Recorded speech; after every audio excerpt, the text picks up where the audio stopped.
말씀은 디모데 후서 2장 20절과 21절 말씀입니다.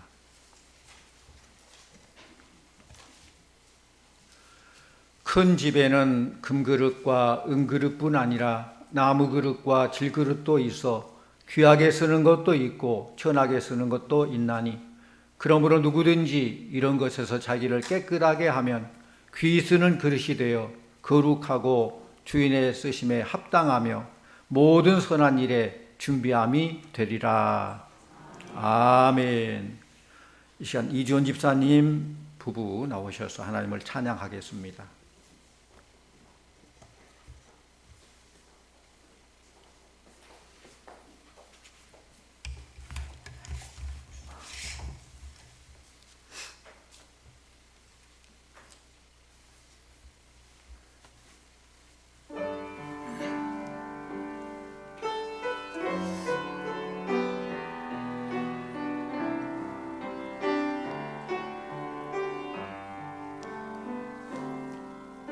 내가 주인 삼은 모든 것 내려놓고 내 주 되신 주 앞에 나가, 내가 사랑했던 모든 것 내려놓고 주님만 사랑해.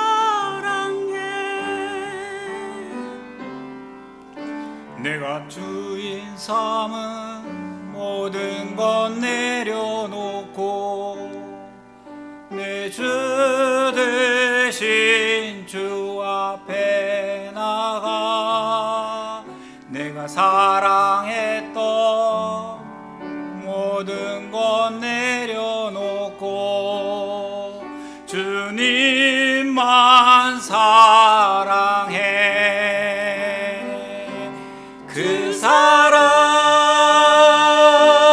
고친 풍랑에도 깊은 바다처럼 나를 잠잠게 해. 주 사랑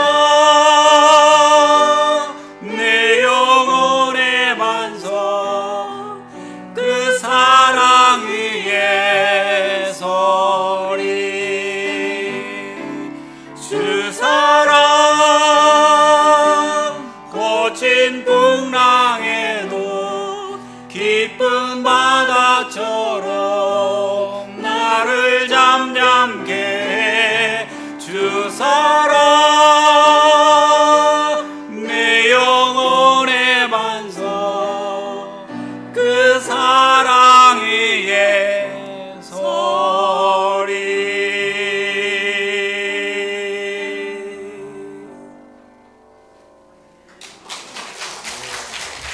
감사합니다.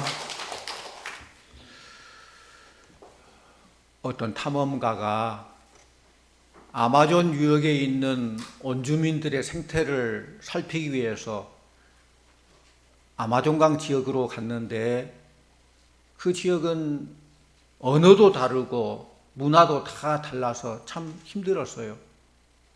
어느 곳에 가니까 실오라기 하나 걸치지 않고 나체로 사는 그런 원주민도 있고, 또 어느 곳에 가니까 팬티만 겨우 걸치고 살아가는 그런 사람들도 있었습니다. 어느 곳에 가니까 아주 조그만 통나무 배 같은 어떤 물건이 있는데, 배 같기도 하고 무슨 악기 같기도 하고, 그래서 그 탐험가가 아마 이것이 기념품이 될 것 같다라고 생각해서 가져다가 숙소에 놔두고 잠을 잤는데, 아침에 일어나 보니까 없어졌어요, 그 물건이. 그 뒷날 원주민들이 잔치가 있다고 그 탐험가를 초청을 해서 그 잔치에 나가봤더니, 잔치 마당에 그가 가져왔던 그 통나무 같은 그 조그만 배 같은 것이 있고, 거기에 노끈이 연결됐는데, 원주민 노끈을 잡아다니면서 연주를 했더니 아주 아름다운 악기의 선율이 거기서 흘러나오는 거예요. 그 탐험가는 그것이 뭔지도 모르고 기념품이 될까 봐 갖다 놨는데, 그것이 원주민들이 사용했던 악기였던 것입니다. 그 소리에 너무너무 감동을 받았어요. 사랑하는 성도님들, 우리도 하나님께서 만드신 목적대로 쓰임받는다면 위대한 역사를 일으키게 될 줄로 믿습니다. 쓰임받을 수 있다는 것이 굉장히 중요해요. 쓰임받는다. 성도 여러분, 여러분들은 누구에게 쓰임받기를 원하십니까? 칼빈은 교회는 하나님의 도구다라고 했어요.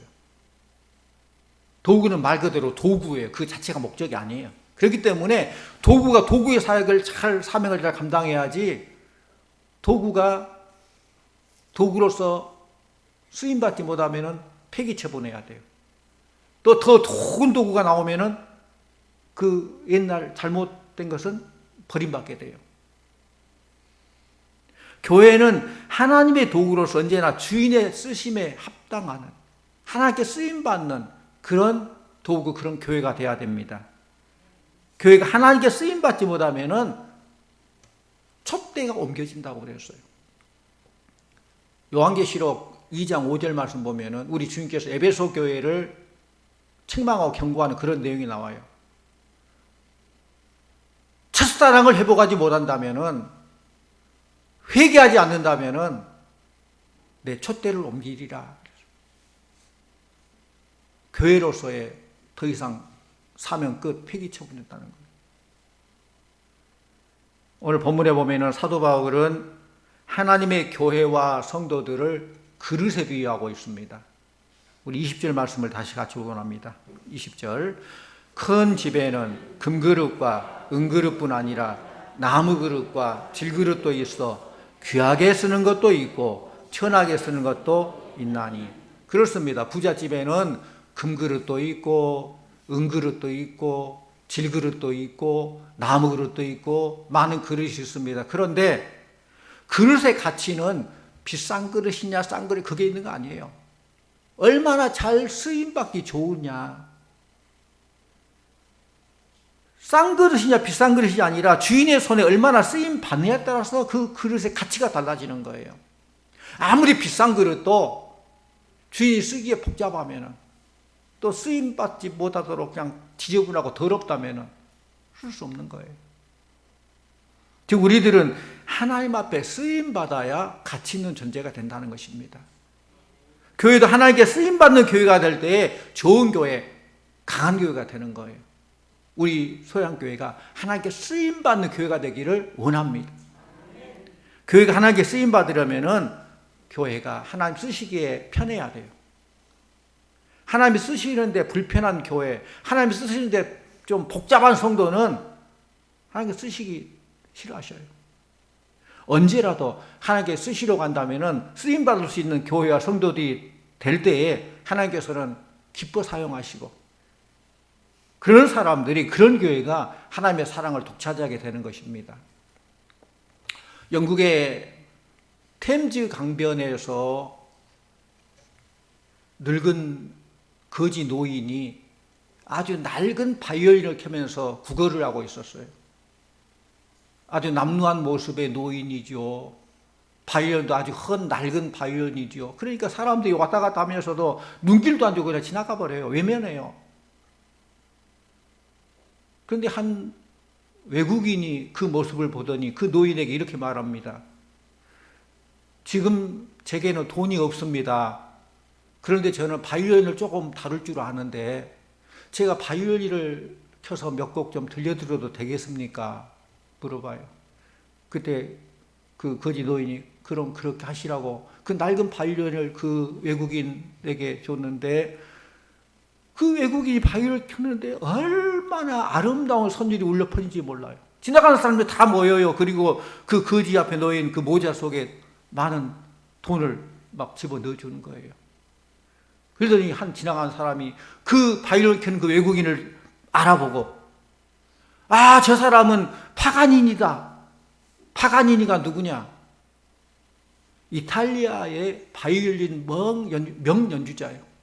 이탈리아의 바이올리니스트로 아주 유명한 사람인데, 그 사람이 런던에 연수차 왔다가 그거를 산책하면서 지나가다가 그 모습을 보고 제가 한번 켜보겠습니다. 그렇게 했던 거예요. 우리의 삶도 이런 악기와 같습니다. 낡은 바이올린이지만은 누구의 손에 들려졌느냐에 따라서 소리가 판이하게 달라진다는 것입니다. 우리도 마찬가지예요. 내 손으로 내 인생을 연주하려 하지 마시고 전능자 하나님의 손에 맡기시면은 내 인생의 멜로디가 아름답게 울려 퍼질 줄로 믿습니다. 내가 내 인생을 연주해서는 안 돼요. 전능하신 하나님의 손에 붙잡힌 바 될 때에 놀라운 역사가 나타나게 되는 거예요. 집안에 들어온 나비 한 마리가 있었는데 나비가 밖에 나가려고 파득파득거려요. 투명한 창문이 바뀐 줄 알고 탁 부딪히고 떨어지고 부딪히고 떨어져요. 이 집주인은 너무 안타까워, 그 모습이. 그 나비를 잡아다가 밖으로 자유함을 주려고 하는데 나비가 안 잡혀요. 잡으면 죽는 줄 알고 도망 다녀요. 문제는 사람에게 잡히지 않으려는 데 있어요. 우리 소양교회는 하나님의 손에 붙들려서 하나님께 쓰임받는 그런 교회가 되기를 원합니다. 우리 성도님들 하나님의 손에 붙잡히면 하나님의 손에 쓰임받는 그런 성도님들 다 되시기를 축원합니다. 교회와 성도들이 하나님께 쓰임받아야 되는데 그러다 어떻게 해야 되느냐? 오늘 말씀에 답이 나와요. 첫째로는 자기를 깨끗해야 돼요. 내가 깨끗하지 않으면 하나님께 쓰시기를 싫어하셔요. 하나님께서는 영혼이 깨끗한 사람을 선한 일에 쓰셔서 큰 역사를 이루게 하십니다. 우리가 비록 부족하지만은 하나님께 헌신할 때, 우리가 비록 부족하지만은 깨끗할 때, 우리가 비록 부족하지만은 하나님께 드려질 때에 하나님께서 가장 값지게 쓰신다는 사실을 깨달으시기를 바랍니다. 뉴스를 보면 정치권에서 돈 세탁 그런 말, 무슨 어떻게 돈을 세탁을 해요? 돈 세탁이 뭡니까? 가끔 범죄를 통해서 얻은 그 수익금, 그것을 출처를 숨기거나 추적을 따돌리려고 그걸 숨기는 거예요. 그 돈 세탁이라고. 왜 그들은 마음 세탁을 해야지, 양심 세탁을 해야지, 인격 세탁을 해야지 왜 돈 세탁을 해요? 우리는 자기를 깨끗하게 하고 회개하여서 정직을 찾고 잃어버린 진실을 찾아야 됩니다. 21절 말씀 같이 봅니다. 21절. 그러므로 누구든지 이런 것에서 자기를 깨끗하게 하면 귀 쓰는 그릇이 되어 거룩하고 주인의 쓰심에 합당하며 모든 선한 일에 준비함이 되리라. 아멘. 이제 우리 교회가, 우리 성도들은 예수 그리스도 십자가 보혈을 통해서 깨끗하게 되어야 하나님께 쓰임받게 될 줄 믿습니다. 먼저 하나님의 말씀을 통해서 깨끗해져야 돼요. 또 성령의 능력으로 깨끗해져야 돼요. 하나님 말씀 앞에 우리의 삶을 비춰볼 때에 우리의 누추함, 모든 죄악들이 보일 거예요. 그럴 때에 물과 같은 성령으로 씻어져야 되고 불과 같은 성령으로 깨끗하게 태워져야 되고 그렇게 정결하게 될 때에 하나님께서 쓰시는 줄로 믿습니다. 하나님 앞에 부끄럽는 깨끗한 교회가 돼야 돼요.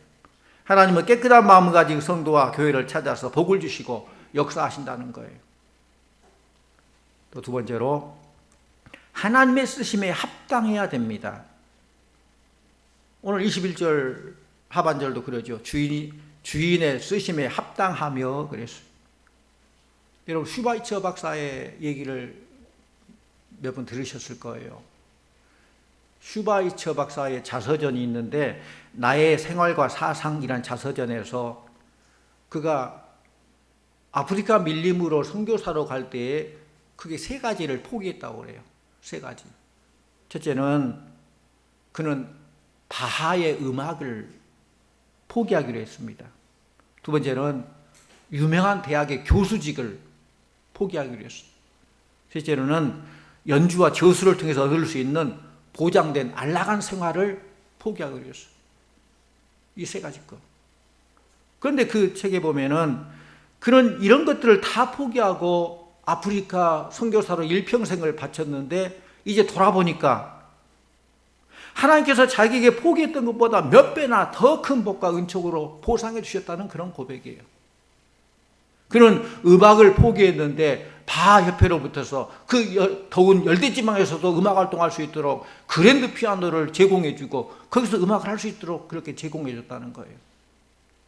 대학의 교수직을 포기했더니 유명한 대학에서 강사로 초청해 주고 강의할 수 있도록 그 길을 열어줬다는 거예요.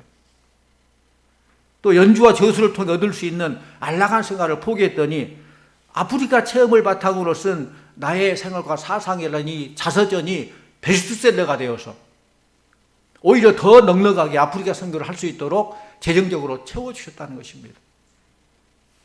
하나님의 쓰심에 합당하기만 하면은 우리가 많은 것을 포기한다 할지라도 하나님께서는 반드시 채워주실 줄로 믿습니다. 물질을 포기하면 물질의 복을 주시고, 인생을 포기하면 인생의 복을 주시고, 재능을 포기하면 더 좋은 재능으로 우리에게 허락해 주신다는 사실이에요. 이게 영적 비밀이에요. 사랑하는 성도님들, 하나님께서는 지금 우리들 한 사람 한 사람을 쓰시기를 원하십니다. 하나님을 저버리고 인생을 멋대로 살지 마시고 하나님께 쓰시기에 합당하시도록 사시고 주여 주의 뜻대로 쓰임받게 하여 주시옵소서 기도하시기를 바랍니다. 인생의 가장 목적적인 삶을 사는 것은 주의 목적에 쓰임받는 거예요. 주의 쓰심에 합당하게 사는 거예요. 운동 경기 중에 신앙적인 요소가 가장 잘 가미된 운동이 저는 야구라고 생각해요. 야구 선수를 보면은 딱 출전에 나갈 때에 감독의 눈을 딱 봐요. 감독이 사인하면 사인한 대로 하거든요. 달리라면 달리고, 멈추라면 멈추고, 치고 달리라면 치고 달리고, 그대로 하는 거예요.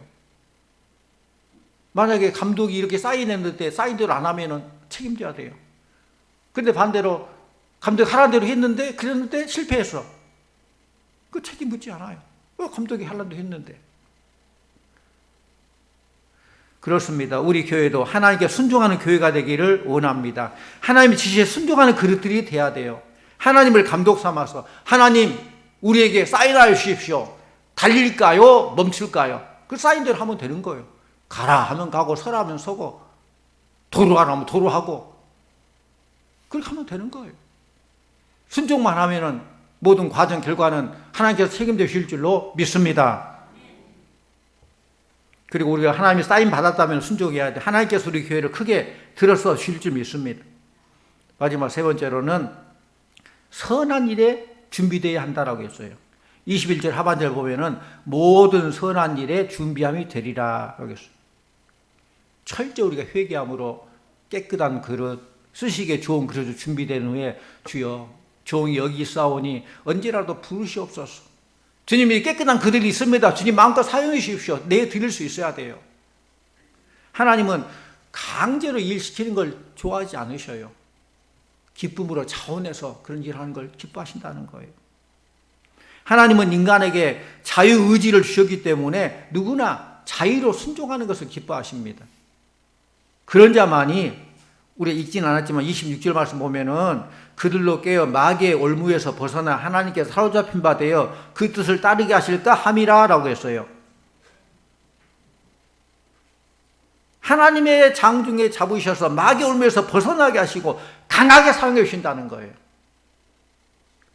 하나님의 손에 붙잡힌 바 된 그릇 얼마나 힘이 있겠습니까? 얼마나 강하겠습니까? 아무리 값비싼 고려자기 상감청자라 할지라도 힘없이 붙잡고 있으면 놔버리면 깨뜨려져요. 그러나 바가지 같다 할지라도 강력한 전능자 손에 붙잡힌 바 되면은 힘이 강한 자 붙잡아 주시면은 굉장한 힘을 발하게 될 줄로 믿습니다. 문제는 주님께서 강하게 붙잡고 우리가 붙잡힌 바 되는 거예요. 사도 바울은 빌립보서 3장 12절에서 그리스도 예수께 잡힌 바 된 그것을 잡으려고 달려가노라 라고 했어요. 바울은 지금까지 주님이 붙들어 주심으로 많은 사역을 감당했음을 깨닫고 더 강하게 붙잡아 주시기를 원했던 거예요. 우리도 마찬가지입니다. 돌아보니까 하나님께 붙잡아 주시고 이렇게 인도해 주셨어요. 앞으로 남은 사람도 하나님의 강력한 능력의 손으로 붙잡아 주시고 인도해 주시고 강하게 사용해 주시고 승리케 주실 줄로 믿습니다. 이렇게 내드려야 돼요. 언제라도 주님께서 명령하시면은 순종할 준비가 되어 있는 그릇, 더욱더 주님의 능력의 손에 붙잡힌 비를 사모하는 그 그릇, 그런 그릇들을 하나님께 기뻐 사용하신다는 거예요. 이사야 6장에 보면은 우시야 왕에 대해서 나와요. 우시야 왕이 갑자기 죽게 되자 많은 그 백성들이 너무나도 슬픔에 쌓여 있어요. 이사야도 그 슬픔 때문에 암울한 마음으로 성전에 엎드려서 기도하는데 놀라운 장면을 발견하게 되죠. 하나님이 높이 들린 보좌 위에 계시고 그 옷자락이 성전에 가득했어요. 이때 천사들의 찬양 소리가 들립니다. 거룩하다, 거룩하다, 거룩하다. 만군의 여호와여, 그 영광이 온 땅에 충만하도다. 이런 찬양 소리가 들립니다. 그 순간에 이사야는 엎드려서 내가 지금까지 사람만 의지했다. 우시아가 죽으면 모든 게 끝날 거라고 생각했다. 하나님 의지하지 않은 나 자신을 철저히 회개하기 시작했어요.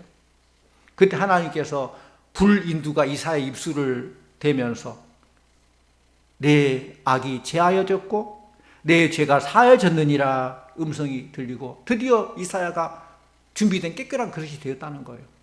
모든 죄가 사하여졌다는 거예요. 이어서 하나님의 부르는 음성이 들리기를 내가 누구를 보내며 누가 우리를 위하여 갈고 할 때 이사야가 지체 없이 내가 여기 있나이다 나를 보내소서라고 응답했습니다. 그때부터 이사야는 하나님의 능력이 장중에 붙잡아되어서 선교사로서의 선지자로서의 그 놀라운 사명을 잘 감당하게 되었던 것입니다. 오늘도 하나님은 자기의 일을 맡길 그릇을 찾으시면서 내가 누구를 보내며 누가 우리를 위하여 갈고 우리를 찾습니다. 여러분은 내가 여기 있나이다 나를 보내소서. 깨끗한 그릇이 되어서 언제나 주님께 쓰임받는 그런 성도님들, 그런 우리 교회가 되기를 원합니다. 언제나 우리는 주님 앞에 순종할 준비가 되어 있어야 돼요. 아무리 복을 주시려고 하는데도 그릇이 깨끗하지 못하면 줄 수가 없는 거예요. 언제라도 하나님의 복을 누릴 수 있도록 늘 준비해야 돼요. 마음의 그릇, 믿음의 그릇을 크게 해서 깨끗하게 준비해야 돼요. 일제시대 때 일본은 우리 한국교회에 신사참배를 강요했습니다. 신사참배를 반대하다 순교한 한 장로님이 계시는데 평안도 개천읍교회의 박관준 장로님이에요. 이분 대단한 분이에요. 제중의원을 개원해가지고 많은 환자들 고쳤던 의사입니다. 새벽에 나가서 열심히 기도한 중에 박관준 장로님은 하나님의 음성을 듣게 됩니다. 하나님의 음성이 나를 위하여 피를 흘릴 자가 누구냐. 이때 박 장로님이 내가 여기 있나이다 나를 써주소서 그 주의 음성에 대답했어요. 그러자 또다시 음성이 들립니다. 내가 이제부터 그리스도의 군사를 뽑을 것이다. 그리스도의 군사를 뽑을 것이다 하고 두루마리가 쫙 펼쳐지는데 그 두루마리 맨 위에가 자기 이름 박관준 이름이 적어져 있는 거예요. 그는 감격해서 주님 나의 생명을 바쳐서 하나님의 명령에 순종하겠사오니 말씀만 하옵소서 그렇게 응답했어요. 그리고 아침에 조간신문을 딱 펼쳐보니까 신문에 여기 뭐가 나왔느냐. 신사 참배 문제로 한국 교회가 위기에 처해 있다. 일본이 신사 참배를 강요해가지고 한국 교회를 무너뜨리려고 한다는 것. 이것을 본 박한준 장로님은 이것이 바로 하나님의 부르심이다. 내가 할 일이 있다. 그걸 깨닫게 되고 서울로 즉시 올라가서 일본 국회에 신사 참배는 하나님의 뜻이 아닙니다. 이걸 반대하는 경문을 써서 뿌리게 되고 또 총독을 면회해서 신사참배를 중지할 것을 강하게 주장하다가 결국 감옥에 갇히게 되죠.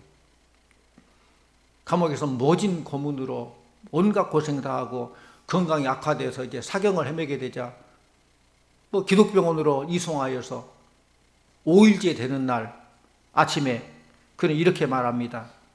나의 책임을 다하고 하나님 아버지 품으로 돌아갑니다. 우리나라는 곧 해방될 것입니다.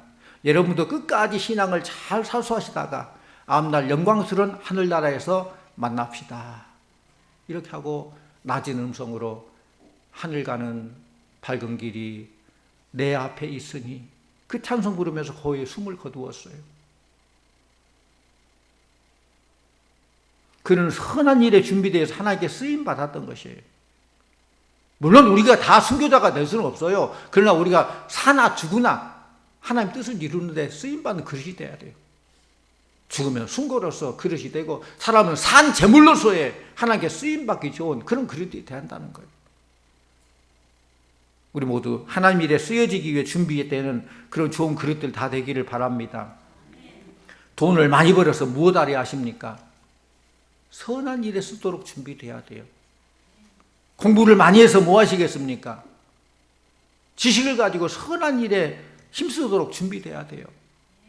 타고난 재능이 있다면 무엇을 쓰시겠습니까? 그 재능을 통해서 선한 일을 하도록 준비돼야 돼요. 돈이나 지식이나 재능 모두가 하나님께 쓰시기 위해서. 주신 분도 하나님이고 취하신 분도 하나님이고 영광 받으신 분도 하나님이에요. 하나님의 쓰임에 합당하도록 내드려야 된다는 거예요. 그러므로 우리는 어떤 일이든지 선을 위해서 영적으로 준비된 자가 돼야 돼요. 그래서 하나뿐인 삶을 하나님 기뻐하는 산제물로 드리는 성도님들 되시기를 바랍니다. 지금까지 개인주의와 이기주의에 사로잡혀서 나밖에 모르는 삶이 되었다면 이제는 지금까지는 먹고 살기 힘들어서 내 중심으로 내 가족만 나 유익만 위해 살았다면 이제부터는 이제 변화된 삶을 살고 하나님 기뻐하는 삶, 많은 사람들에게 유익하게 하는 삶, 그런 삶을 살기를 다짐하고 하나님 위에 예비된 그릇이 되게 하여 주시옵소서.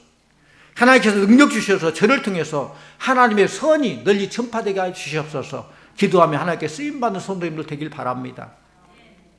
이왕에 부름받아 하나님의 교회에 그릇된 우리들은 겉모습만 화려해가지고 진열장에 놓여있는 진열된 그릇이 되지 말고 언제라도 하나님께 쓰인다면 하나님 여기 있습니다. 그렇게 하기 위해서 늘 나 자신을 깨끗하게 해야 돼요. 늘 성령의 물 같은 성령으로 씻어지고 불 같은 성령으로 태워져서 하나님 언제라도 쓰인다면 내가 드릴 수 있도록 그렇게 준비된 것이 돼야 돼요. 하나님은 지금 우리와 우리 교회를 쓰시기를 원하십니다.